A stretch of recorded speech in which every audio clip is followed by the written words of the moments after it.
Así que bueno, esta es la charla sobre cómo está manejando la Cleveland Clinic Foundation en Ohio la pandemia y cuál ha sido su experiencia. Y pues tenemos el gusto y el privilegio de tener con nosotros al director de la Unidad de Cuidado Intensivo Médica, el doctor Eduardo Mireles Cabodevila. Eduardo no tuvo la gentileza de aceptar nuestra invitación para aprender de su experiencia. Él es médico en la Escuela de Anahuac de la Universidad de la Facultad de Medicina en Ciudad de México. Hizo su residencia en el Hospital General de Maryland y terminó el fellowship en cuidado intensivo y neumología en Cleveland en el 2008 y lleva vinculado a la Cleveland Clinic desde ese año. Así pues que, Eduardo, es un gusto que estés con nosotros en la presentación. Muchísimas gracias por compartir tu experiencia y adelante, por favor, con la presentación. Bienvenido a la charla de la Fundación Cardioinfantil desde Cleveland. Muchas gracias, Héctor, y al hospital a la Fundación por haberme invitado a dar esta charla y hablarles de nuestra experiencia aquí en Cleveland. Les mando un gran abrazo y todo esto también les voy a platicar una serie de cosas de lo que nos ha pasado aquí. Son varias diapositivas, pero están llenas de información que son nuestras experiencias. Todo lo que les voy a presentar aquí puede cambiar. De hecho, nunca había tenido un periodo tan intenso como los últimos 3 meses en los que he aprendido y he olvidado un montón de cosas porque hemos tenido que cambiar muchos de nuestros protocolos. Y les estoy compartiendo nuestra experiencia y es solo eso. Ahorita con esta pandemia, también hay una pandemia de información y de artículos y se publica cualquier cosa y los medios sociales ponen fuera lo que sea que nosotros consideramos uno de los grandes retos. Y esto solo es nuestra experiencia, tómenlo como tal y adáptenlo a lo que hacen en Colombia. Ha habido muchos contribuidores dentro de este trabajo que hemos hecho. Lo que les voy a presentar es fragmentos de algunas de las presentaciones que hemos hecho para la Cleveland Clinic. Y aquí van a ver al doctor Alejandro Durán, que es colombiano, es uno de nuestros residentes de medicina interna y él me ha ayudado a grabar muchos de estos webinars y también a traducir muchas de las diapositivas que van a ver ustedes. Él va para cardiología, pero debería de ir hacia neumología, así que como sé que ustedes son cardioinfantil, pues ya saben acerca de Alejandro.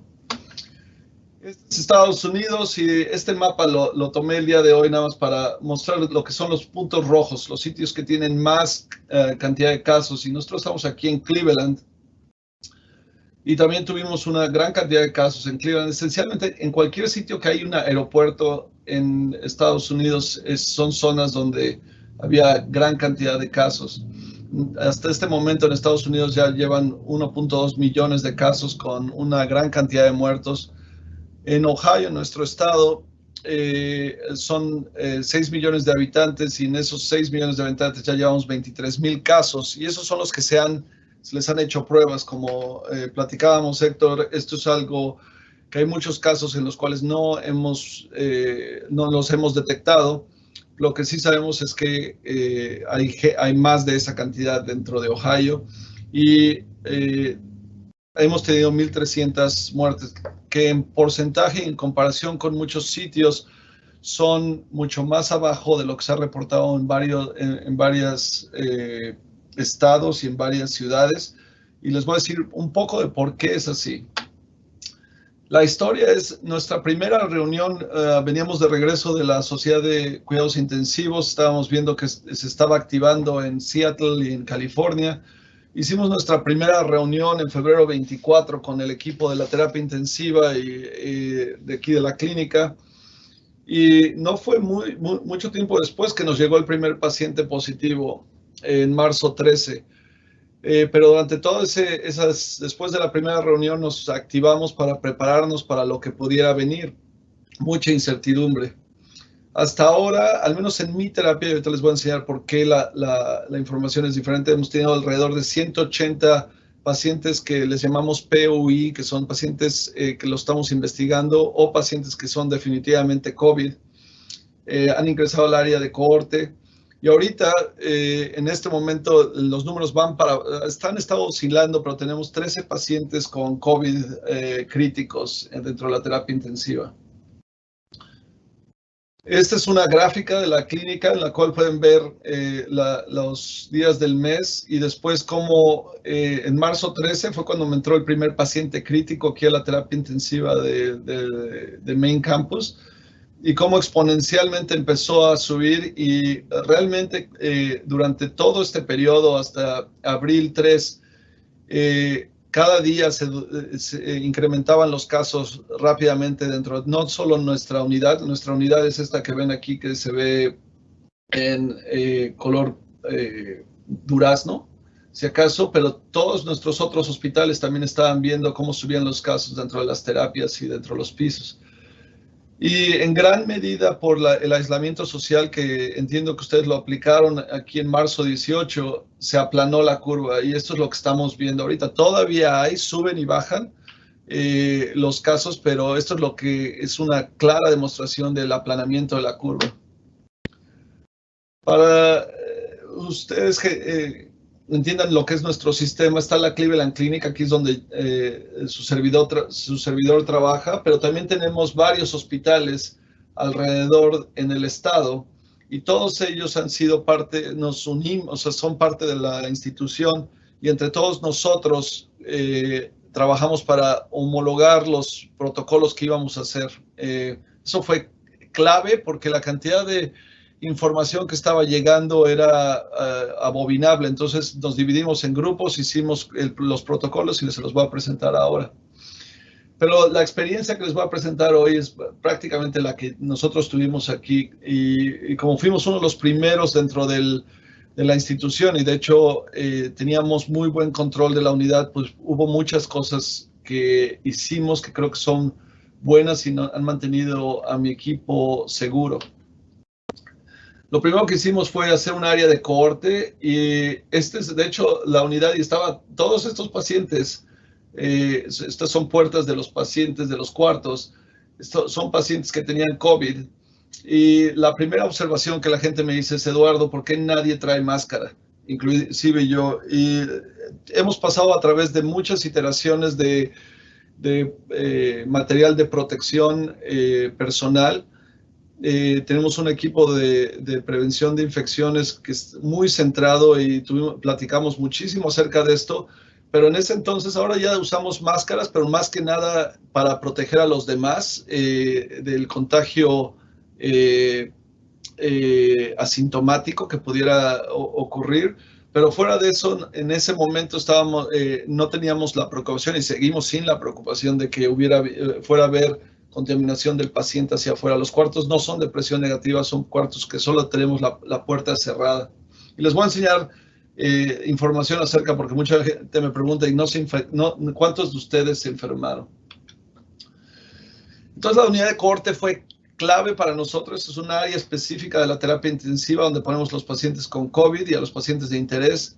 Está aislada y claramente marcada.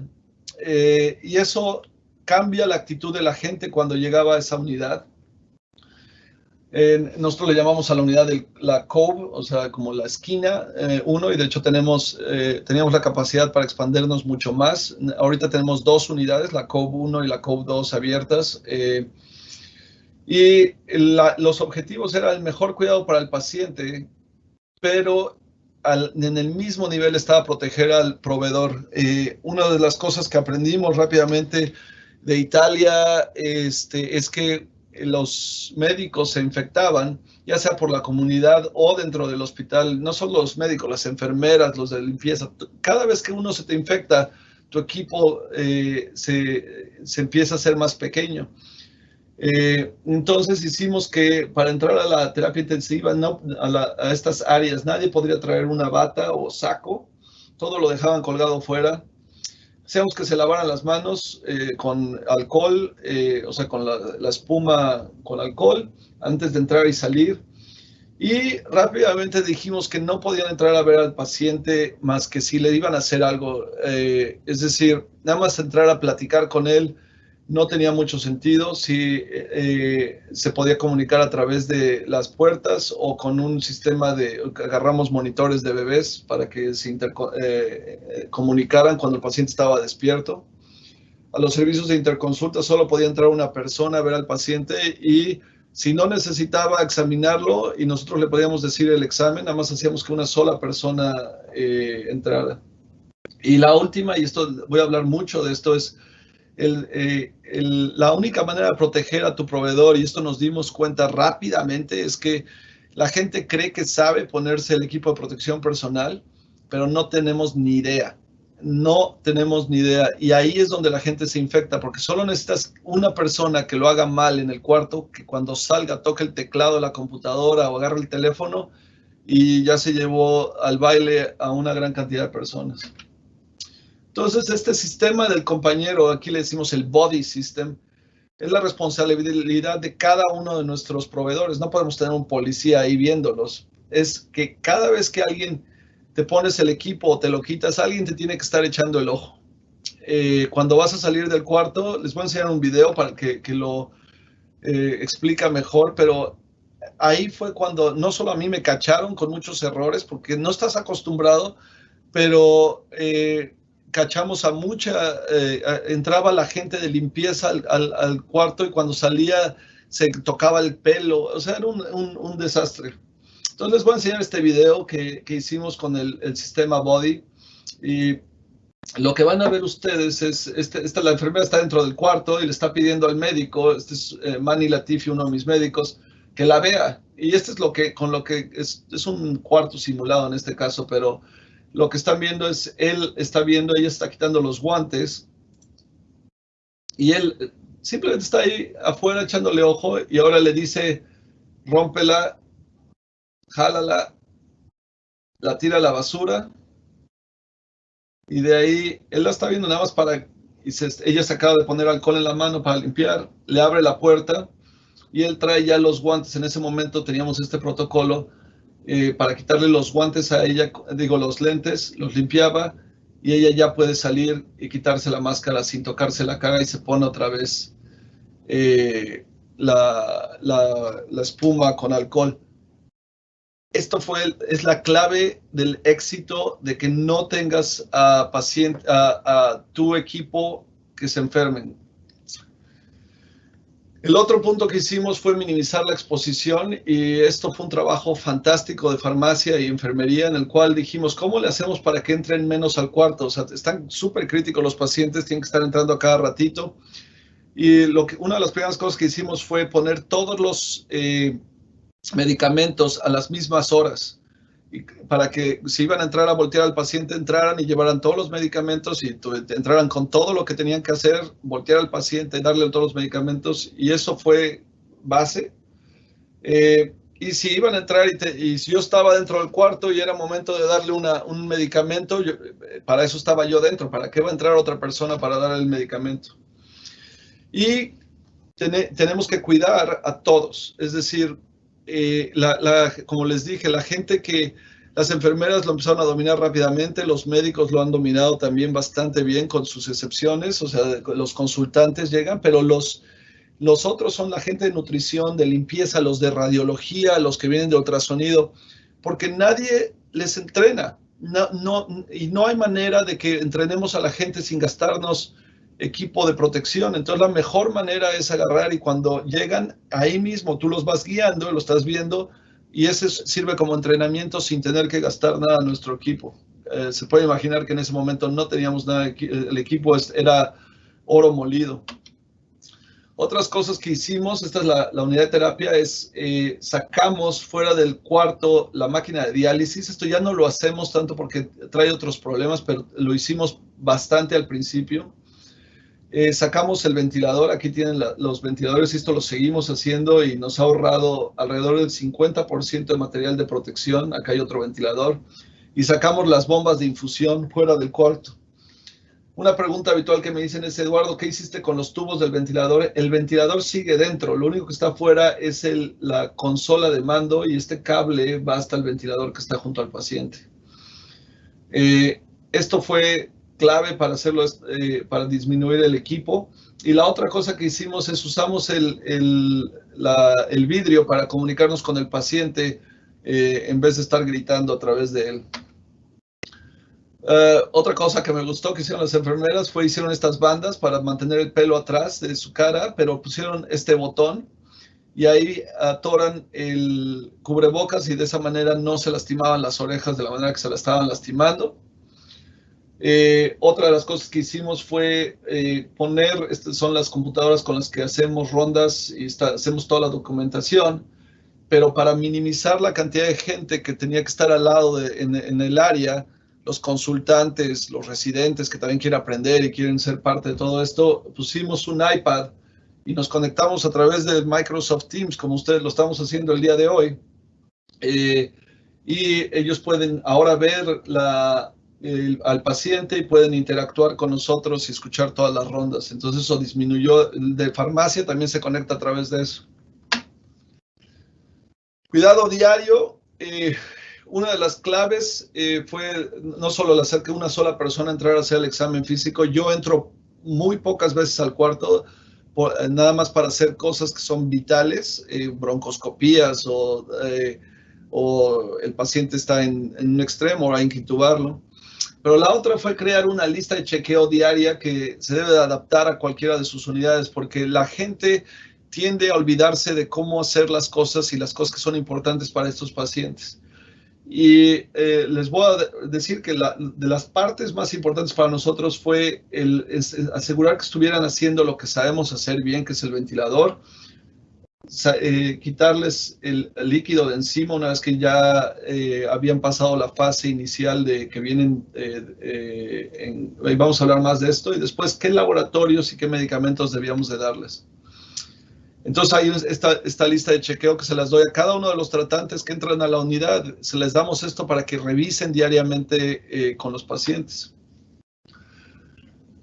Ya más enfocado, ¿qué es lo que les medimos diariamente? Al ingreso a los pacientes les pedimos todos estos laboratorios, pero pongo aquí los que probablemente afectan más el cuidado diario de nosotros. Es la proteína C reactiva. Nunca la habíamos usado como marcador habitual, pero ahora cuando las vas midiendo diariamente te da dirección hacia dónde está el proceso inflamatorio del paciente, y en algunos de ellos que han tenido ya sea recrudescencias por la infección o infecciones secundarias, se eleva la proteína C reactiva y te pone un poquito más en atención. Todos van a venir, han llegado con ferritina elevada, y nosotros hemos estudiado antes la ferritina. En pacientes críticos, estos pacientes tienen más ferritina de la habitual. La dejamos de evaluar ya rutinariamente porque la proteína C reactiva hace la mayoría se mueve en la misma dirección que la ferritina. A todos les hacemos dímero D cuando llegan y después lo monitoreamos de acuerdo a los niveles. Porque tenemos un sistema de anticoagulación basado en esto, porque vimos demasiadas problemas de coagulación. Y después medimos la procalcitonina de llegada, porque todos ellos parecen una neumonía habitual. Y esto nos ayuda a bajar los antibióticos rápidamente. La mayoría de ellos llegan con una procalcitonina nula, y con eso nada más quitamos todos los antibióticos que habían empezado de inicio. La troponina la seguimos midiendo, pero les puedo decir que del número de casos que hemos tenido, del 244, no hemos tenido una sola miocarditis. Tienen elevación de la troponina, pero no tienen disfunción cardíaca. Y yo sé que hay literatura acerca de esto y la hemos revisado y estamos haciendo algunos estudios en ello, pero una miocarditis, como se hablaba en la literatura de China, no hemos visto. Y después seguimos midiendo la proteína C reactiva, y si sube o empieza a tener más fiebre, entonces monitorizamos el resto de los marcadores para tormenta de citoquinas. Otro tema habitual es el riesgo de aerosolización. y necesitamos tener un cuidado para mantener balance. Esto, cuando empezó la pandemia, estábamos con mucho miedo, obviamente la gente, había tanta literatura que preocupaba a la gente que, de hecho, la preocupación era que no estábamos tratando a cualquier gente que le hacían la prueba del COVID, no lo tratábamos de la misma manera que lo hubiéramos tratado si no le hubiéramos hecho la prueba del COVID. Y había situaciones en las que el paciente necesitaba ventilación no invasiva o de alto flujo, y por el miedo que había venido de la literatura de no hacer eso, se estaban saltando ya sea directo a la intubación o estaban tratando alternativas. Lo que les puedo decir es que cada vez que revisamos la literatura es evidente que en China y en Italia y aquí en Estados Unidos hemos usado bastante la ventilación no invasiva y la cánula de alto flujo. Y no todos los pacientes están lo suficientemente enfermos para requerir un ventilador. Entonces, nosotros considerábamos al principio que las cánulas de alto flujo eran de alta generación de aerosol. Ahora, con un poco de la evidencia que ha salido y un poco más de los análisis, ahí les puse algunas de las referencias, hemos decidido quitar el alto flujo de los de alto riesgo de aerosol, pero solo si le ponen una mascarilla mientras le están dando las cánulas de alto flujo. Voy a hablar más de eso. La nebulización, la ventilación no invasiva son de alto riesgo y todavía usamos protección para el aerosol, es decir, una N95 o el PAPR, que no tenemos muchos, tenemos más N95, pero eso es lo que usamos. Entonces, si vienen oxígeno suplementario, les damos cualquiera de estas variables, no reinhalación, venti, cánula nasal, mascarilla, no las consideramos que generen aerosol y las colocamos mascarilla quirúrgica sobre la boca y la nariz del paciente y los mantenemos a la saturación habitual, 90-96%, a menos que tengan otra situación que necesitan más oxígeno.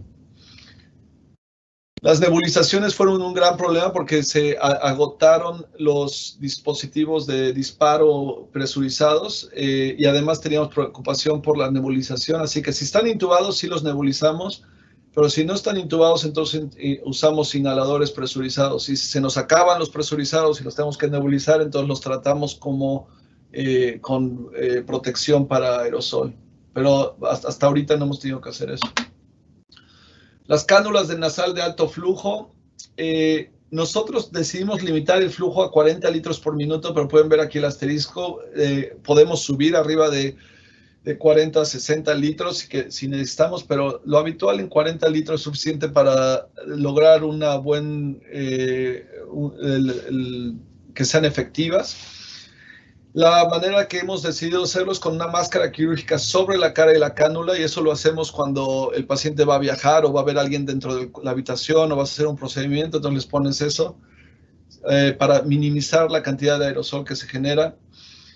Y monitorizamos a estos pacientes. Sé que hay literatura acerca, o más bien experiencias acerca de que estos pacientes tienen más hipoxia y que no la sienten.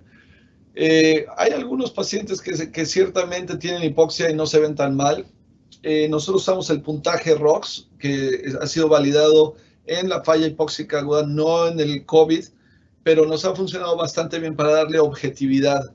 Es decir, si sale arriba del 4.88, seguimos tranquilos de que este paciente que está haciendo las cosas como se deben y que no lo vamos a tener que intubar. Cuando se le empieza a ir para abajo, tiene datos de falla respiratoria que lo desarrollan relativamente de una manera súbita en muchas de estas situaciones, pues se intuban. Si vemos que están subiendo con la fracción inspirada arriba del 60% y sigue subiendo y se ven mal, esos pacientes preferimos intubarlos temprano que esperarnos a que sea una crisis. Y esto es una clave para nosotros. No hay emergencia en una pandemia. No puedes correr adentro de un cuarto sin protección adecuada. Entonces prefiero intubarlo cuando se está poniendo malo y ya tiene el ROX en el borde, empieza a tener datos de insuficiencia respiratoria, está trabajando, ¡pum!, se lo damos. La ventilación no invasiva la tomamos con mucho cuidado nosotros. Yo sé que en En Italia la usaron mucho y en España también. Ellos estaban también en una situación de pandemia, entonces pues las situaciones en esas circunstancias hacen que hagas cosas que probablemente no harías rutinariamente, pero está asociada en otras pandemias con el retraso en la intubación y probablemente peores desenlaces. Nosotros la seguimos usando como tal para los pacientes que traen una indicación clásica para nosotros. Hay pacientes con COVID que tienen falla cardíaca, pacientes con COVID que tienen exacerbación del EPOC, lo usamos, pero lo evaluamos cada 2 horas. Y si el paciente está con un volumen tidal abajo de los 8 mililitros por kilo, sin síntomas de falla respiratoria, y el FiO2 y la PIP se mantienen estables, wow, ahí lo dejamos. Pero si empieza a tener, si la PAFI, la presión de oxígeno contra la fracción inspirada, se empieza a ir para abajo y el volumen tidal está arriba de 9.5 mililitros por kilo, a esos pacientes los intubamos. Esto de hecho tiene evidencia en síndrome de estrés respiratorio del adulto para peor sobrevida. Entonces, es lo que decidimos usar como guía para nosotros. Si decidimos usar ventilación no invasiva, habitualmente tratamos de usar el ventilador en la terapia porque lo tenemos afuera y lo podemos controlar fácilmente. Otra de las cosas que aprendimos es que los pacientes que vienen con COVID de fuera y tienen un CPAP o una unidad de BiPAP casero, a esos pacientes usamos nuestros ventiladores o nuestras unidades porque les podemos poner un filtro en la válvula expiratoria para cachar todo el aerosol, lo cual no puedes hacer con los dispositivos caseros. Entonces, por eso podemos dar ventilación no invasiva relativamente tranquilos si tienes un buen sello y le pones el filtro. Sí, aún así no lo usamos tanto como como en los reportes que han visto en otros países. Como les dije, la intubación aquí también aprendimos bastante. Mejor electiva que emergente. Tenemos una lista de chequeo para intubación que les voy a mostrar y hacemos una reunión antes de entrar al cuarto en la que todo el equipo dice cómo le vamos a hacer, cuál es nuestro plan inicial, qué es lo que tenemos, dónde está el equipo y qué vamos a hacer si fallamos. Y entonces agarramos solo el equipo que necesitamos y lo metemos al cuarto porque todo lo que entra al cuarto se va a la basura, a menos que sea equipo reusable, claro. Entonces hay un proceso para ello. No dejamos que entren más de 4 personas al cuarto y a veces son solo 3. Es el médico, el residente de terapia intensiva, los de enfermería y terapia respiratoria. No necesitamos más gente adentro. Y evitamos cuando sea posible la ventilación por bolsa, mascarilla, aunque si necesitamos les voy a enseñar qué es lo que hacemos. Y no hacemos intubación por fibra óptica a menos que no haya de otra. Esta es la lista, hay varias en línea. Esta que está de este lado es de la Sociedad de Cuidados Críticos de Estados Unidos. Y esta es la que nosotros adaptamos en base a esto con el equipo que queremos tener en el kit. Esto es un filtro HEPA, todos los medicamentos. Y la clave aquí es simplemente revisarlo antes de entrar para que no tenga que estar entrando y saliendo la gente de la habitación.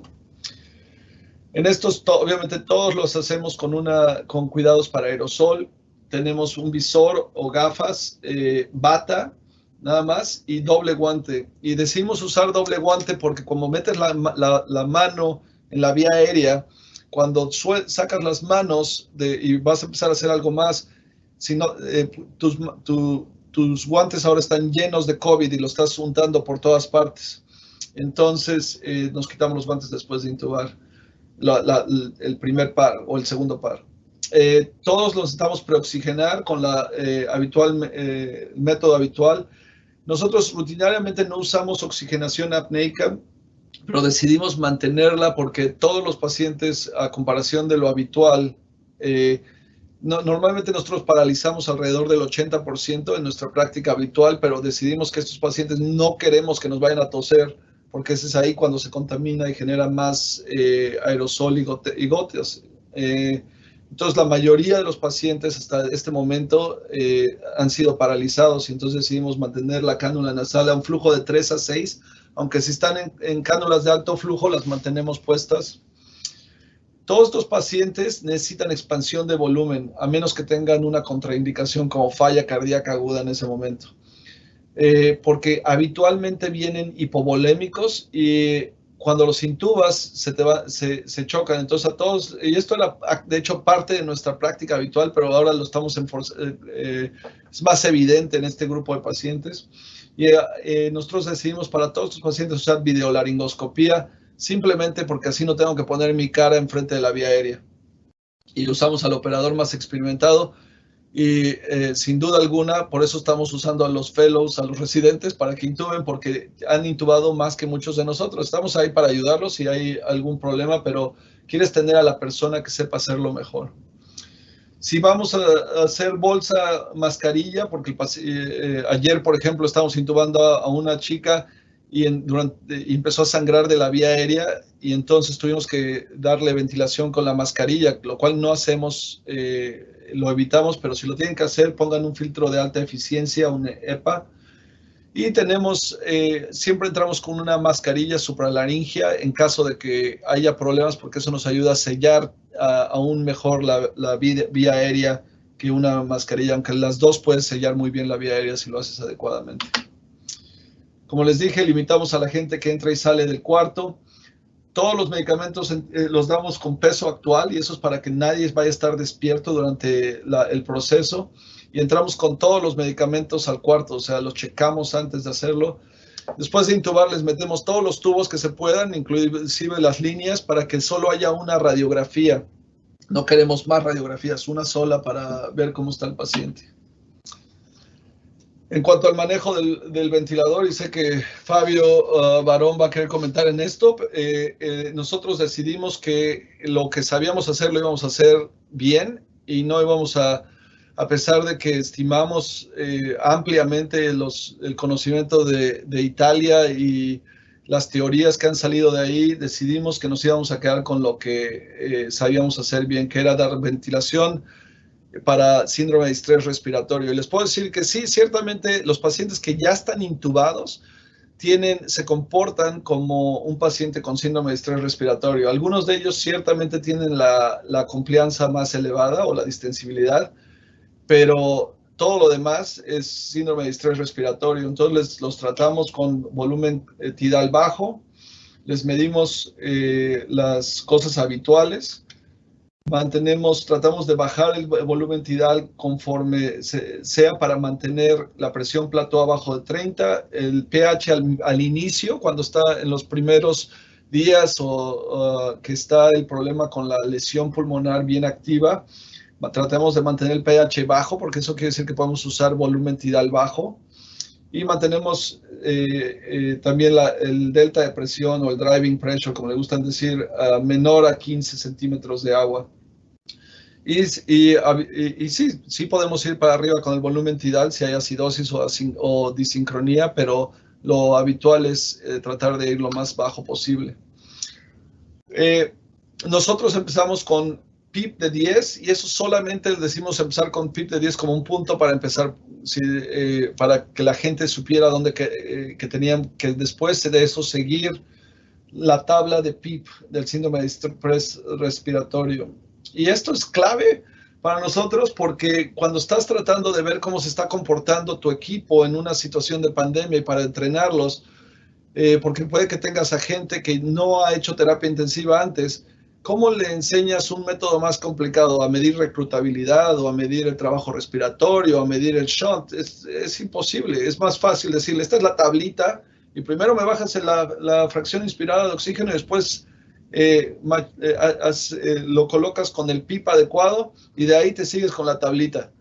Y nosotros decidimos tempranamente usar la tabla de PIP alto, basado en lo que estábamos viendo y en la literatura de China. Ahorita básicamente usamos la tabla de PIP alto habitualmente,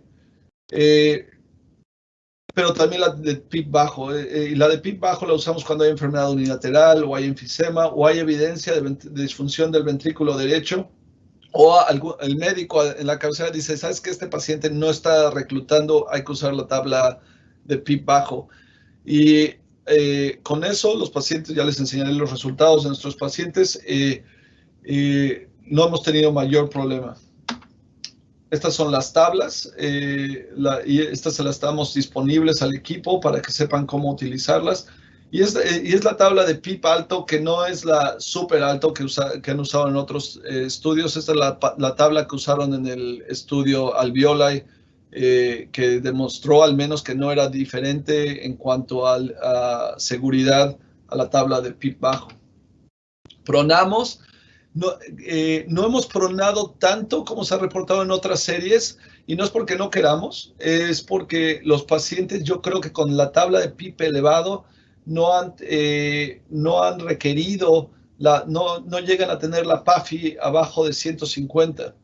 Entonces, tenemos las contraindicaciones habituales. Les digo, tienen que tener su protocolo, y nosotros entrenamos, aunque ya lo hacían nuestras enfermeras en toda la región, en el resto de los hospitales, rápidamente pusimos a entrenar a la gente para que supieran hacerlo, y eso nos ha salvado. De hecho, no voy a hablar de ECMO, pero no hemos tenido que poner a nadie en ECMO desde que empezó, durante todos los casos que hemos tenido en todos nuestros hospitales y los hospitales regionales. Y no es porque no hayamos querido o que no tuviéramos un protocolo. Tenemos un protocolo para ECMO, pero no lo hemos tenido que usar. Aquí les puse una serie de links que se preparó mi equipo para cómo transicionar a los pacientes en pronación. Yo sé que hay varios en línea, pero estos son los que usamos acá.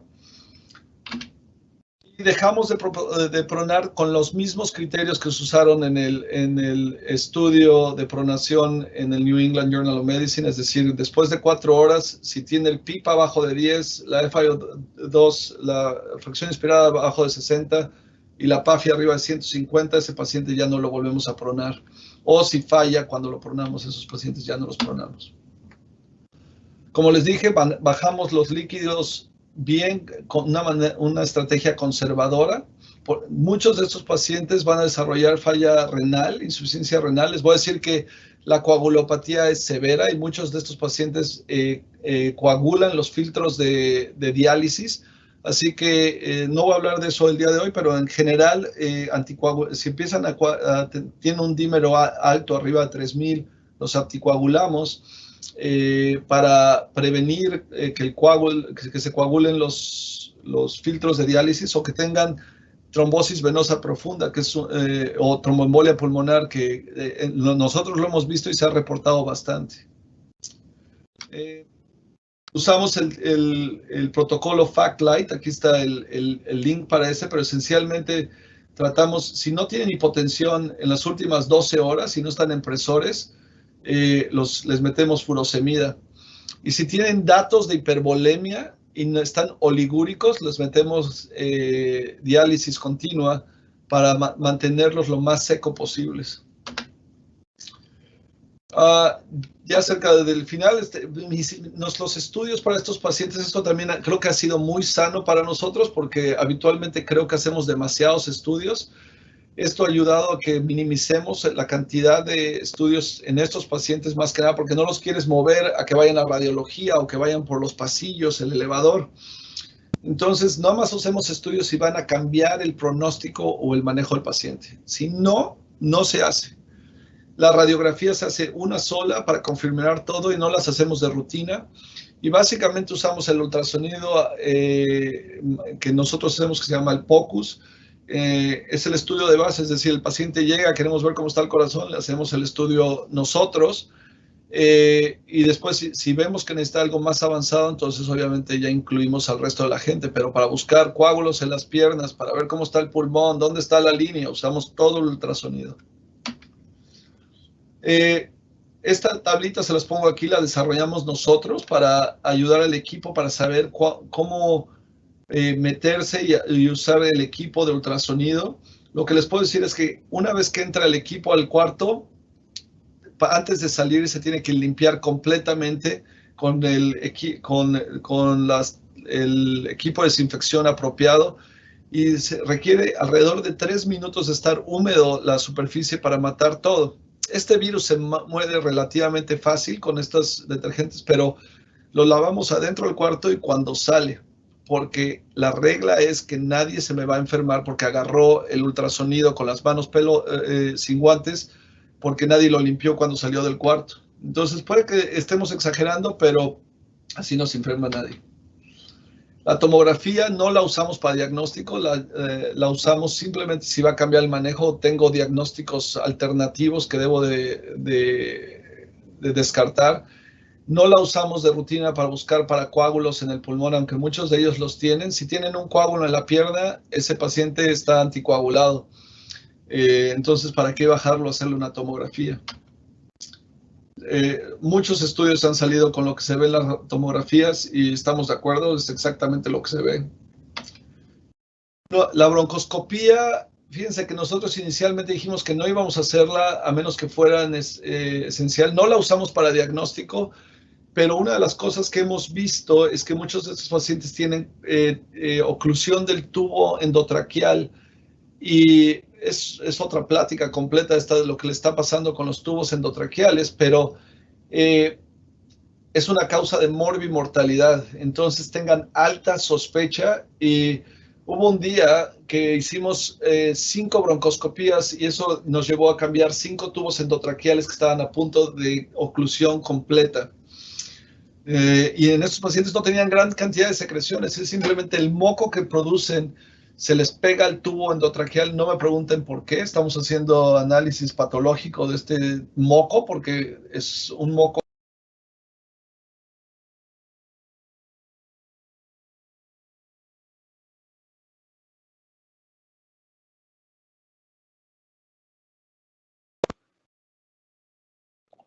Perdimos el audio.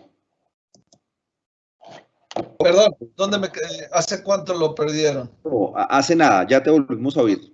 Hace 10 segundos. Okay. Gracias.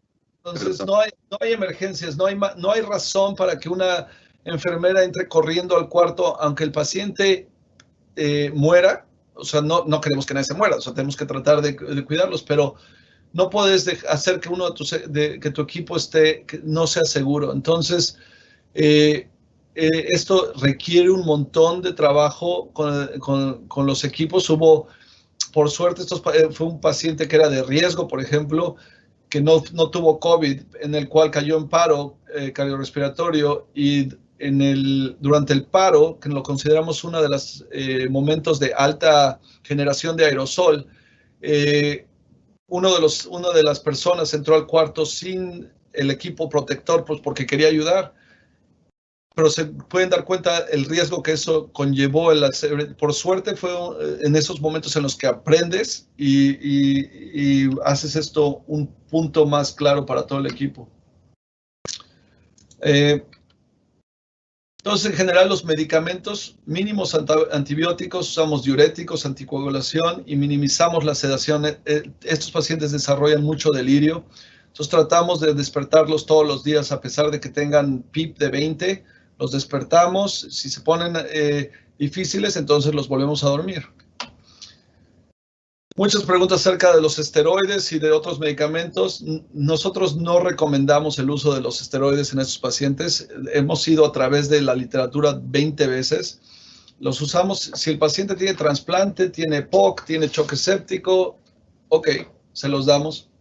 De otra manera, y no nos preocupamos por esto de que prolongue la diseminación viral del COVID. Si el paciente requiere esteroides, se los damos. Pero dárselos por el COVID per se, en este momento no lo estamos haciendo y sé que otros centros y que es súper controversial, pero nosotros hemos decidido que en este momento, a menos que sea un estudio, no lo vamos a hacer. La hidroxicloroquina la estábamos dando al principio rutinariamente, ahora solo la damos porque somos parte de un estudio y ahora ya nadie la recibe a menos que seas parte del estudio. Nunca usamos la hidroxicloroquina con la citromicina porque teníamos mucha preocupación por la prolongación del QT. La Caletra lo usamos por probablemente 4 días y había el equipo de enfermedades infecciosas dijo que Esto no tenía ningún sentido. Vimos bastantes problemas con efectos adversos, enzimas hepáticas y demás, que dijimos ya no más. El plasma convaleciente lo acabamos de empezar apenas hasta ahora y es solo en un estudio clínico, no lo damos de rutina. Y el tocilizumab, bendito, este probablemente ha sido la batalla más difícil porque hay mucho apetito por darlo por la tormenta de citoquinas. Tenemos pacientes que no les hemos dado y han sobrevivido, hay pacientes que les hemos dado y han sobrevivido, y hay pacientes que ciertamente te baja la inflamación, no hay lo podemos ver, pero también los otros pacientes se les baja la inflamación. Entonces antes los dábamos solo en falla respiratoria, pero ahora somos parte de un estudio clínico y esa es la única manera que se lo damos a un paciente. Es caro, además de todo esto, entonces no estoy seguro cuánto ayude, pero ya veremos con la evidencia que viene. Entonces, ¿qué es lo que hemos visto? Les enseñé nuestra gráfica y el aplanamiento de la curva, pero les hago claro que esto, una vez que aplanas la curva, esto va para largo y va a cambiar la manera que funcionan nuestros hospitales de aquí para adelante. Y de hecho es ahora en lo que estamos trabajando mucho, es cómo reabrir el hospital y mantener el cuidado del resto de nuestros pacientes y también cuidar a los pacientes con COVID y mantener a las dos poblaciones, reconociendo que va a haber, una vez que se liberen el aislamiento social, va a haber episodios de incremento de pacientes con COVID. Y tienes que mantener la capacidad dentro de tu hospital para hacerlos de una manera segura y con un equipo que está a salvo. Esta es una gráfica que yo no sé ni siquiera si la Cleveland Clinic quiere que la enseñe, pero se lo estoy enseñando, que son los números de pacientes de trabajadores de la salud, médicos, enfermeras, que tuvimos, que se infectaron. Y aquí está el primer paciente que llegó y pueden ver que esto siguió la curva de exposición en la comunidad. Es exactamente la curva de exposición en la comunidad. Hasta este momento, con nuestras medidas de cuidados que pueden ver que no se parecen a las fotos de China, no hemos tenido, y toco madera y que siga así, porque siempre me preocupa, es lo que no me deja dormir, es que no hemos tenido ningún brote dentro de nuestras unidades de transmisión por COVID, por las medidas que hemos estado haciendo. Dentro de los pacientes que hemos tratado, la mortalidad dentro del hospital ha sido el 29% y en la terapia intensiva el 22%. Estos son alrededor de 200 pacientes que ya han salido de la terapia intensiva y del hospital. La estancia en el hospital es larga y de hecho, eso se los digo, no corran ansias, estos pacientes son lentos para destetar del ventilador, para que se les quite la fiebre, para que se les quite el delirio. Todo sucede más lentamente. La estancia en la terapia intensiva es casi 8 días. La estancia en el ventilador invasiva es alrededor de 11 días. La mortalidad, pueden ver ustedes aquí en general con ventilación mecánica y sin ventilación mecánica, y hay un poquito de variación por la fecha que hemos hecho con la base de datos, pero pueden ver que si eres menor de 40, todos han sobrevivido.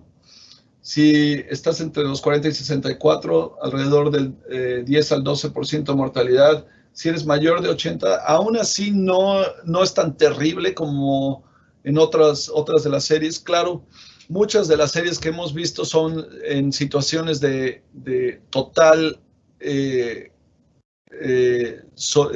equipo no puede más, o sea, los hospitales están saturados a más no poder, y viendo a estos pacientes, de hecho hablaba hace poco con el doctor Sierra Unzueta en México, y creo que el comentario tiene razón, el tratar de manejar a nuestros pacientes por alguien que no ha manejado a un paciente crítico en un ventilador, la mortalidad debe ser mucho más alta que si haces cosas en las cuales tratas de prevenir la intubación a toda costa.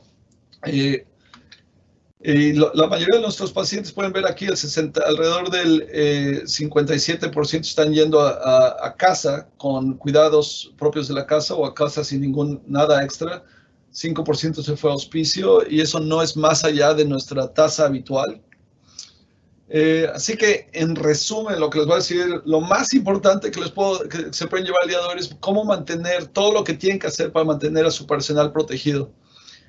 Un doctor que se enferma, una enfermera que se enferma, el que trae la comida que se enferma, es un problema operacional, es un problema para la comunidad y es un problema hacia nuestro equipo.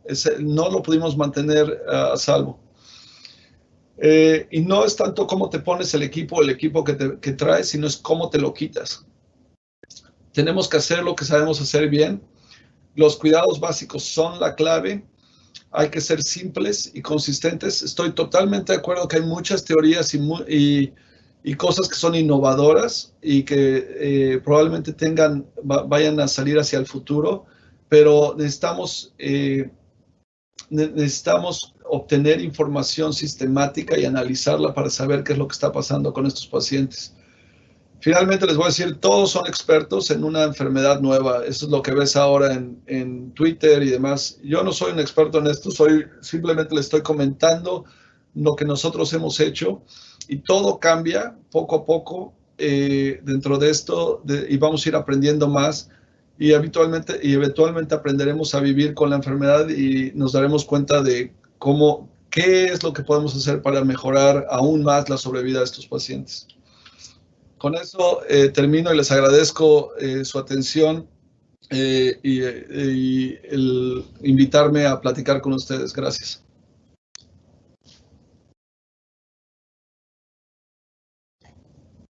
Bueno, Eduardo, muchísimas gracias por tu conferencia, supremamente útil y pues con una experiencia de muchos pacientes ya en cuidado intensivo. Así que pues realmente te agradecemos mucho en nombre de nuestro director médico, el doctor Denis, y de Fabio, a quien conoces, Fabio Barrón, el director de la unidad de cuidado intensivo. Vamos a empezar la sesión de preguntas. Me pregunta Fabio. Reportadas en la literatura están entre el 60 y el 80%. Los españoles hablan de unas tasas de fracaso aún mayores. A ver cuál es la opinión de él respecto a eso, especialmente en los sitios con PAFI por debajo de 200. En PAFI por debajo de 200, ¿cuáles son las tasas de fracaso de los sistemas de alto flujo? Me pregunta Fabio. Bueno, en la experiencia que hemos visto, habitualmente hay dos grupos de pacientes, Fabio. Hay un grupo de pacientes que se están tranquilos y que se van a través de todo el proceso del COVID y que los ves y están como tranquilos con hipoxemia y va subiendo y la PAFI se va para abajo, pero el trabajo respiratorio no es elevado y con eso mantienen una ROX tranquila. Y hay otros que llegan y ya llegan con trabajo respiratorio elevado y de ahí se van para abajo. No sé cuál sea la tasa en particular, no la hemos analizado. Lo que sí te puedo decir es que al menos en la población que hemos visto nosotros, el proceso están tranquilos, empieza a subirles el oxígeno y de repente tienen un escalón en el que se va para arriba el oxígeno rápidamente y en algunos de ellos los puedes mantener en la no invasiva y en otros el trabajo respiratorio es tan elevado que los tienes que intubar. Pero una tasa per se no la tengo, Fabio. Ok. La siguiente pregunta es si el límite de dímero de en 3000 sale de la experiencia previa o hay algún dato particular en COVID. Sí, viene cuando diseñamos ese protocolo, había dos series y una de esas series venía de China y hablaba de la incidencia de tromboembolia, tromboembolismo venoso o pulmonar y el límite que habían puesto era 3000, que era 2 desviaciones estándar arriba o 2 o 3 desviaciones estándar. Y por eso decidimos ese número. Hay otros protocolos que en otros centros están usando dímeros DES más bajos, de 1500. Todo depende en lo que quieran hacer. Nosotros estamos ahorita analizando nuestra experiencia, pero lo que fue evidente para nosotros es que en las primeras 2 semanas estábamos viendo una cantidad vimos muchos filtros de diálisis que se nos estaban coagulando y dijimos, ¿qué está pasando con esto? Y después empezamos a hacer estudios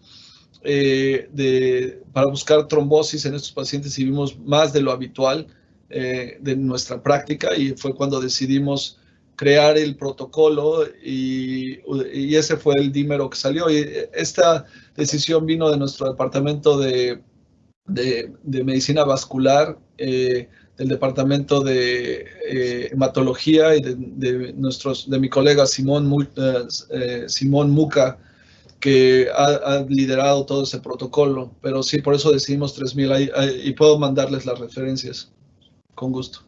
Ok, gracias. Me pregunta el doctor Denis si hay una diferencia entre el dímero D alto al ingreso a UCI versus el dímero D que se eleva progresivamente para decisiones de anticoagulación formal. Fantástica pregunta. Cuando llegan les pedimos inicialmente, si el dímero D sale arriba de 3,000, les hacemos un ultrasonido para buscar coágulos. Si no tienen coágulos, usamos anticoagulación profiláctica con dosis más altas de las habituales. Si tienen coágulos, obviamente los anticoagulamos. Y si están abajo de 3,000 a la llegada, que es la pregunta, lo volvemos a repetir intermitentemente dependiendo la situación del paciente, pero habitualmente ya sea al día siguiente o cada 2 días, vemos dónde está el dímero D en ese momento. La pregunta que sigue, obviamente, es, bueno, ¿y cuándo le paras la anticoagulación o cuándo bajas el proceso? Esa fue la pregunta que les hice ahora a mi equipo de anticoagulación, porque evidentemente tenemos una gran cantidad de pacientes que se están yendo al piso con niveles de anticoagulación, los que tienen coágulos porque necesitan la anticoagulación, pero los otros que estaban en profilaxis, ¿cuál es el momento en el que te bajas? La respuesta más acertada que he oído hasta ahorita es, bueno, cuando se ha recuperado la inflamación y va en mejoría el paciente, se está empezando a mover, le volvemos a checar el dímero D y si ya se fue para abajo, entonces regresamos a nuestra profilaxis habitual. Ok, me pregunta Daniel Izaza si están, que es el director de nuestra unidad de cuidado intensivo coronario, si están utilizando Remdesivir y adicionalmente si han tenido necesidad de usar trombolíticos en algún momento. Excelentes preguntas. La primera, el Remdesivir, cuando empezó todo esto, lo podíamos conseguir por un protocolo de acceso expandido. Después la compañía decidió cambiarlo y teníamos que cambiar el protocolo de investigación, tienes que aplicar y demás. Y entonces, de nuestro cohorte, creo que fueron nada más 3 pacientes que recibieron el Remdesivir. La evidencia que ha estado saliendo es patética a mi punto de vista. Lo que están decidiendo que esto es el mejor medicamento sin que hayamos podido ver el estudio que están diciendo que debe de ser, que es lo mejor, y con un estudio en el Lancet que no demuestra mayor cosa, pero bueno, lo que sea. En este momento no lo estamos dando, pero dada la información que se está poniendo en las noticias, lo más seguro es que hasta que haya alguna evidencia en contra se va a volver el medicamento que vamos a estar dando. Por eso ni siquiera lo mencioné, porque no lo tenemos. La segunda es la del trombolítico. No hemos tenido que dar trombolítico en este momento, hemos tenido tromboembolias, pero ninguna al nivel que nos pondría para darle trombolítico al paciente. Estamos a punto de involucrarnos en un estudio, bueno, estamos a punto, no de involucrarnos, estamos evaluando si nos involucramos en un estudio en el cual estaban dando trombolisis a estos pacientes con falla respiratoria, por 2 o 3 reportes que han salido de pacientes en las cuales les dieron trombolisis a baja dosis y mejoró el intercambio gaseoso de estos pacientes, porque la teoría es que hay coagulación dentro de los vasos pulmonares. Y puede que haya algo de verdad dentro de eso. El asunto es si eso es el quitar esa carga de coágulo en ese momento es suficiente, por cuánto tiempo la das, y cómo altera la sobrevida. Y en este momento yo diría que es totalmente experimental tratar de hacer eso en estos pacientes. Entonces no lo hacemos. Ok, gracias. Me pregunta Fabio, el uso de prono, de posición prono en pacientes extubados. Fantástico. Hasta hace poco nada más había un estudio en el cual habían usado la posición prono. En ese estudio de 20 pacientes, 10 de esos pacientes que tenían la PAFI menor a 200 acabaron intubados. Menor a 200, creo que sí era menor a 200. Acabaron intubados y 3 de ellos en ECMO y 1 se murió. Aquí en uno de nuestros hospitales periféricos, cuando estábamos en las primeras fases de crisis, o sea que te están llegando los pacientes, hay mucha emoción, empezaron a hacer eso con algunos pacientes, de los cuales creo que fueron 4 o 5, y 3 de ellos acabaron intubados. Eso no quiere decir que no funcione. Yo creo que y esta era la conversación que hablábamos de cuál es la situación y cuándo debes de aplicar una terapia que no ha sido comprobada.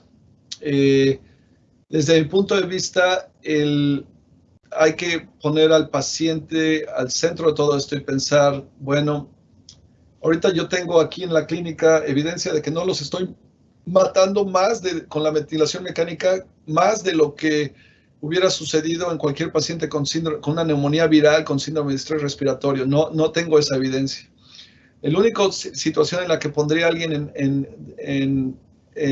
pronado, despierto, con un protocolo, porque necesitas tener un protocolo, dónde lo vas a hacer, cómo lo vas a hacer, cuántas horas lo vas a monitorizar, cómo entras y lo tratas de emergencia. La única situación sería si no tuviese suficientes ventiladores y suficientes médicos para cuidar esos ventiladores apropiadamente. Es decir, prevenir la intubación de un paciente que no va a tener el cuidado óptimo en una situación en la cual no estás limitado a los recursos. Y esa no es mi situación ahora. Yo creo que en países como en España, en Italia, en Nueva York, donde la situación era una de que estaban usando ventiladores que la gente ni siquiera sabía cómo usarlos, o que tienes tantos pacientes que quieres prevenir, que el usar la posición prono con un protocolo, sin duda alguna tiene mérito fisiológico para mejorar la oxigenación y probablemente disminuir la cantidad de pacientes que se intuban. Y hay suficientes anécdotas publicadas y en los medios sociales para decir que puede tener mérito, pero en este momento nosotros decidimos no hacerlo y ese centro que lo estaba haciendo decidimos que tenían que hacerlo bajo un protocolo de investigación o no lo íbamos a apoyar porque no tenemos recursos todavía. Espero que eso conteste la pregunta. Gracias, Eduardo. Un par de preguntas sobre equipos de protección personal. El primero sobre esterilización de los N95. Hoy precisamente en una reunión esta mañana con el grupo del Heart Team nuestro, yo mencionaba que en Mass General están enviando los N95 a una máquina que ellos tienen de esterilización, creo que es con luz ultravioleta, y a ti te devuelven tu propio N95 con tu nombre marcado, Eduardo Mireles. Entonces la pregunta es esa de Fabio, y la segunda es otra pregunta de las máscaras elastoméricas. El CDC la recomendó en pacientes no quirúrgicas si hay escasez precisamente de N95, independientemente del efecto de la válvula expiratoria. ¿Ustedes tienen alguna política institucional al respecto? La primera es acerca del reuso. Nosotros pasamos hay diferentes fases en la pandemia. La primera estábamos gastando alrededor de 60 máscaras en un paciente crítico al día. Era una locura. Cuando sacamos los equipos se fue para abajo el uso. Hay varios estudios y de hecho de parte de las compañías, depende qué máscara estés hablando, acerca de cuál es el efecto en la máscara de la esterilización y por el método que utilices. Entonces, hay evidencia de que, o sea, la máscara per se, el filtro, con algunas cosas no se lastima, con otras lo que se lastima es la goma, porque necesitas tener suficiente presión de la máscara sobre la cara para que no se meta el aire a través de las ranuras. Y los elásticos, el colchoncito que va sobre la nariz, el metal, todas esas cosas se degradan.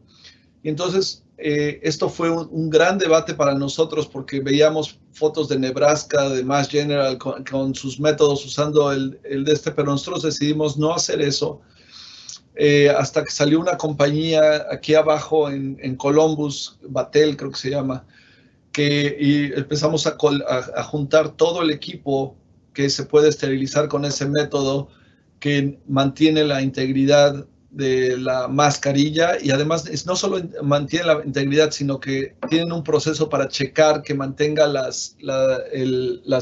calidad la mascarilla, es decir, que tenga todavía el suficiente elástico y demás. Entonces todavía estamos coleccionando las de estas. Lo que decidimos como institución era juntar todas las máscaras, mandarlas a que las esterilicen y después usarlas una vez que se nos hayan acabado el stock habitual. Estas no te regresan a ti mismo, regresan con una marca de que han sido esterilizadas. Por eso, de hecho, a las mujeres no les cayó esto muy bien, pero dijimos que nadie podía usar las cosas que te pones en la cara, pinturas y lápiz labial y demás, para que las máscaras no fueran, las podíamos reutilizar. Y con eso, alrededor del 10% aún así se tienen que tirar porque están contaminadas o traen labial o lo que sea, y el resto se pueden reesterilizar. En cuanto a las máscaras elastoméricas, no sé exactamente a qué te refieres con eso, porque no tengo experiencia en eso, entonces no podría contestar. Las elastoméricas son las que son de toda la cara, que pareces como un astronauta. Ah, wow, ya sé cuáles. Dices las que son para hacer scuba, para meterte en el mar. Exacto. Sí, sí vimos eso. No las hemos utilizado.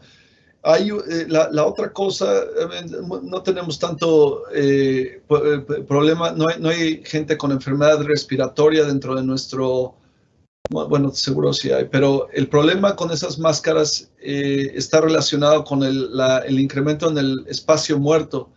Y no sé si hay una serie de casos relacionados con muerte, incremento en la muerte en personas que estaban haciendo nada más scuba en el mar, y se piensa que la causa es el incremento en espacio muerto. Entonces a todas estas vi que le están metiendo un filtro expiratorio en la parte superior. Supongo que si no tienes de otra, tiene sentido, si no, mejor no, pero eso es lo que puedo decir, no tenemos experiencia con eso. Ok, gracias. Siguen llegando preguntas, así que pues vamos a aprovechar. Emily Rincón nos pregunta si han tenido experiencia en pacientes con fibrosis pulmonar y COVID, y en caso de que la tengas, ¿cuál ha sido el tratamiento que has elegido en este grupo? ¿Ventilación mecánica, esteroides o inmunosupresores? No hemos tenido, yo creo que todos los pacientes que tenían fibrosis pulmonar se quedaron en casa y ya están haciendo aislamiento. Tuvimos uno, pero de hecho ahora que me recuerdo, tuvimos uno, pero cuando llegó ya estábamos en camino hacia hacer limitación de cuidados, entonces se le dio oxígeno con cánula nasal, o sea, con las de alto flujo, y después se transicionó a hospicio. Pero si los pacientes con fibrosis pulmonar caen en ventilación mecánica, a menos que sea muy leve, la mortalidad es súper alta.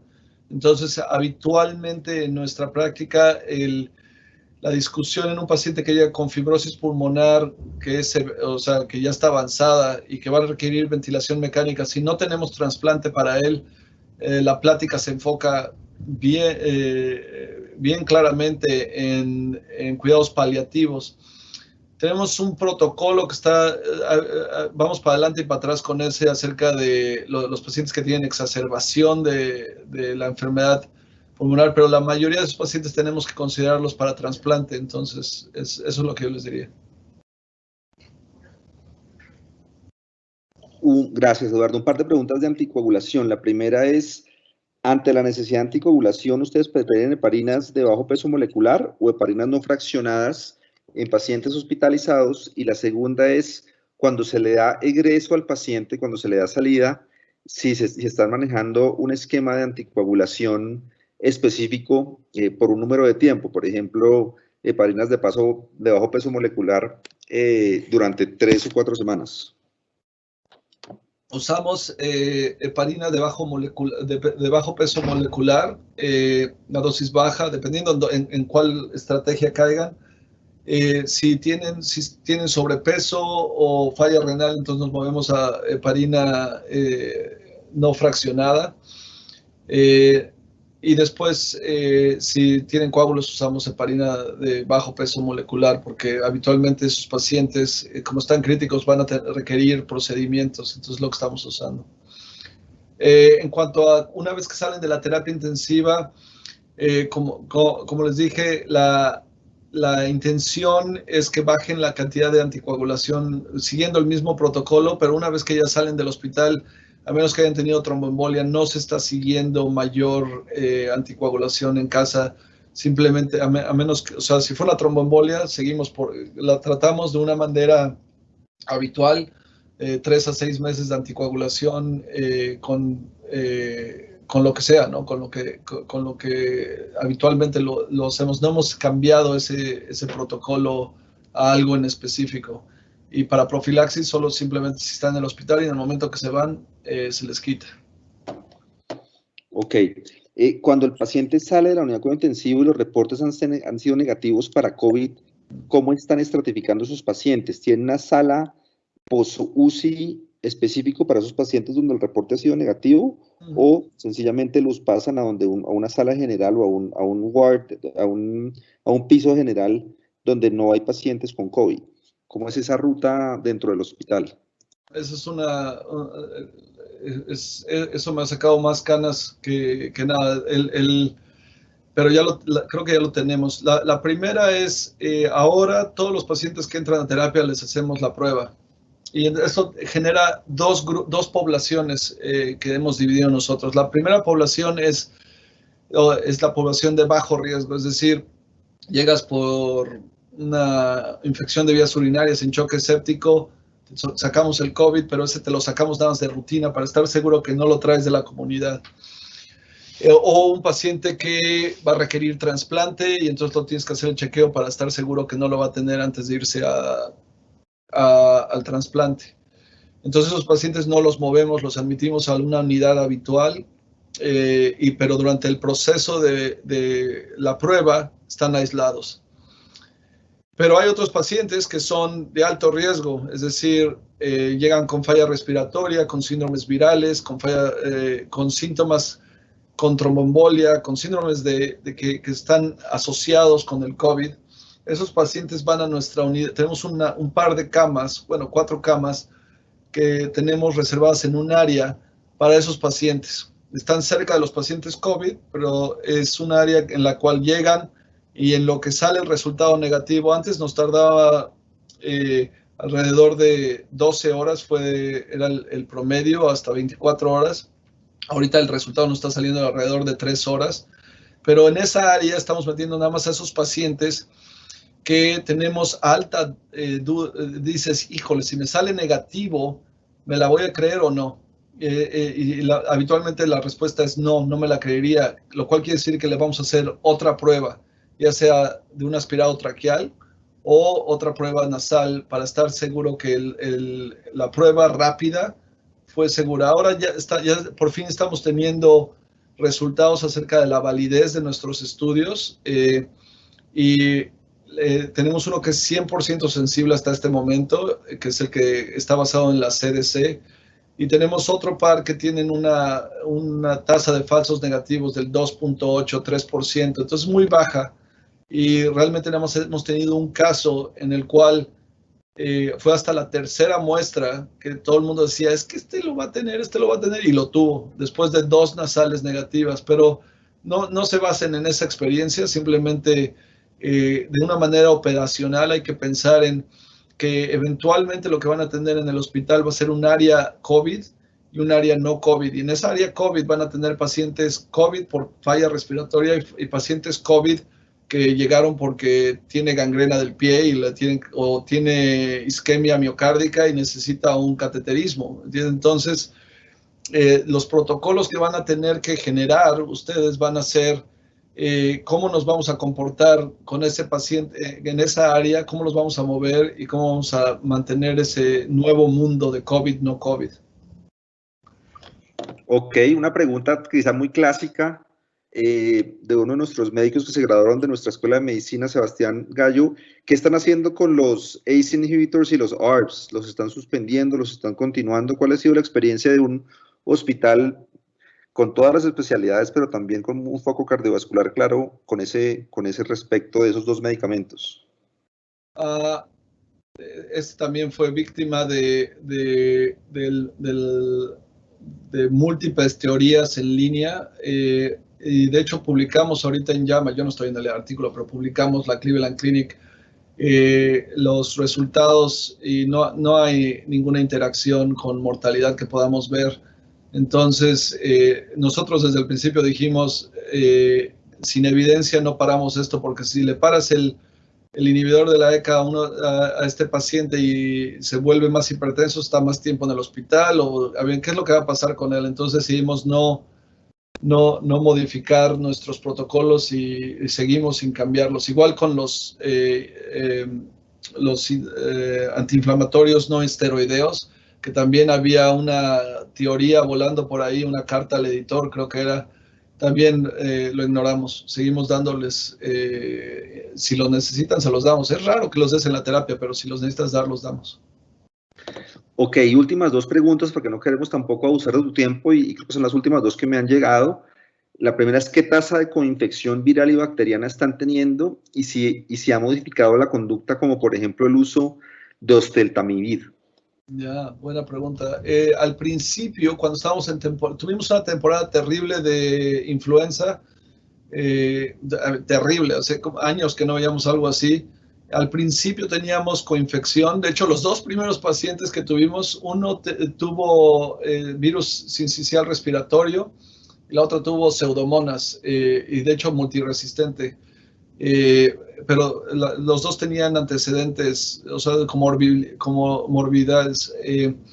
Ahora ya no estamos viendo tanto como al principio de coinfección viral, pero sí existían. Aún así les hacemos el panel para virus nasal para ver para estar seguros que no traen eso, aunque cada vez lo estamos, o sea, yo creo que lo vamos a acabar quitando porque ya no hemos visto tanto, tengo que revisar la información. En cuanto a la coinfección bacteriana, no es frecuente de entrada, a menos que tengan otra enfermedad estructural pulmonar o alguna otra cosa que los puso en esa situación. Entonces, los casos que hemos tenido de infección probablemente o coinfección han sido bajos, pero tenemos bien alta la guardia para eso porque es lo que ha reportado otros sitios. En algunas series hasta el 20% de coinfección, así que sí la tenemos en cuenta. Gracias. Y nos pregunta finalmente Andrea Rojas, nuestra jefe de enfermería, ¿cómo están manejando el tiempo de exposición de los trabajadores? Es decir, los turnos de enfermería, de tus fellows, de tus residentes, ¿siguen siendo completos? ¿Son medios turnos? ¿Cómo se maneja esa parte del flujo del personal médico? Teníamos dos planes, o dos fases. La fase 1 era mantener nuestras operaciones lo más habitual lo posible. Como de la manera que lo vimos esto y es que esto no iba a ser una carrera, iba a ser un maratón. Tienes que mantener a tus equipos con métodos que sean sustentables, porque eventualmente se van a enfermar y se van a cansar. O sea, no es un cambio de rutina y tienes que hacer un montón de cosas. Entonces, lo más cercano que lo puedas dejar los turnos, nosotros los dejamos iguales, pero teníamos el plan 2 o la fase 2 y después la fase 3, pero sí llegábamos a exceder las fases de las unidades con los pacientes que teníamos y teníamos que empezar a aplicar, expandernos a otras unidades. O sea, en algún momento, nada más para que se den idea del asunto, nosotros tenemos habitualmente 250 camas de terapia intensiva disponibles aquí, nada más en este hospital. Teníamos 500 en la región totales. Y estábamos preparados cuando estaban saliendo las proyecciones para cubrir en algún momento, y yo creo que estábamos locos de pensarlo, 2.500 pacientes críticos, que es ridículo. Pero obviamente ya cuando piensas en 250 pacientes con COVID en un hospital o 500, ya los turnos tenían que cambiar. Y entonces lo que pensamos que íbamos a hacer eran turnos de 12 horas cada quien, para cubrir los de estos sin trabajar 7 días en el servicio y después fuera. No sé qué tan realista es esto. Los equipos de Nueva York probablemente tengan la mejor experiencia para comentar cómo le han hecho para sobrevivir esto. Lo que vi recientemente en uno de los comunicados con ellos es que trabajan 4 días en turnos de 8 horas y después descansan 4 días. Y si están trabajando de noche, entonces son 3 días y descansan 4 días, algo por el estilo. Entonces, mi recomendación es, sobre todo Colombia, con la maravilla que hicieron de bloquear, de bajar los casos, de poner el aislamiento social tan temprano, es probablemente tratar de pensar en que esto va a ser un maratón y cómo va a ser la funcionalidad para adelante, a menos que estén viendo que se les viene para arriba la pandemia más allá de lo que pensaban. Bueno, pues de verdad que te agradecemos muchísimo tu ayuda, Eduardo. Nos encanta haberte tenido aquí con nosotros. Como sabes, tenemos un vínculo ya hace mucho tiempo, 16 años con ustedes y la sentimos como una institución amiga y muy cercana. Así pues que fue un gusto haberte tenido y un honor. Te agradecemos enormemente toda la ayuda. Y también te agradecemos que nos hayas permitido grabar la sesión para poderla socializar y que todos nuestros colaboradores y otros hospitales y centros médicos en Colombia puedan aprovechar tu experiencia. Quizá te vamos a preguntar más cositas más adelante, pero pues en nombre de nuestro director médico, el doctor Denis, y en nombre de nuestro director de la unidad de cuidado intensivo, el doctor Fabio Barón, a quien conoces, te agradecemos enormemente que nos hayas aceptado esta invitación. Fue un gusto haberte tenido y te deseamos la mejor de las suertes en Cleveland Clinic y seguimos en contacto y ojalá algún día nos puedas visitar aquí en Bogotá para que conozcas nuestro hospital y conocerte en persona. Muchas gracias, Héctor, Daniel y Fabio. Es un placer para mí. Nosotros los reconocemos y los apreciamos y en lo que se pueda colaborar, aquí estamos. Y si algún día están acá en Cleveland, encantado de tenerlos y ver cómo pasearlos por todas partes y que están aquí en su casa. Espero que Colombia pueda saltar esto como nosotros lo estamos saltando y que simplemente vaya a ser un buen maratón y que aprendamos a vivir con ello y sin que haya mayor desgracias, pero estamos con ustedes y manténganse sanos y saludables porque los necesitamos. Gracias. Lo mismo, Eduardo. Feliz tarde para todos y estamos en contacto. Hasta pronto. Hasta pronto.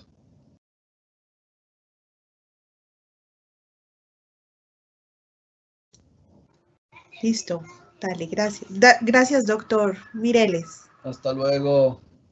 Que tenga buena tarde, hasta luego. Chao.